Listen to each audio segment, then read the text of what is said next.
Hey guys, in this video I will show you how you can fix license agreement in Rocket League, basically how you can accept that. First of all, of course, log into your Rocket League account here. Then you should see similar window like I'm seeing here right now, and then you need to go to settings, extras, and here what you need to do here under the legal agreements, you just need to press on EULA and scroll all the way down, press OK. Go to terms of service, scroll all the way down, press OK.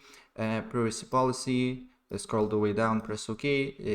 SCT Act, also press OK, and payment service ACT, also press OK, restart the game, and the problem should be fixed.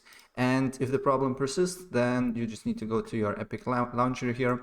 If you are on PC, then go to Library and right click on Rocket League and go to Manage and verify integrity of the game files. Maybe you have some corrupted files, and if you do this and if the problem persists, try to reinstall the game and then it should fix the problem, right? So that's pretty much it, and if I help you out, please press like button and subscribe for more. Take care, bye.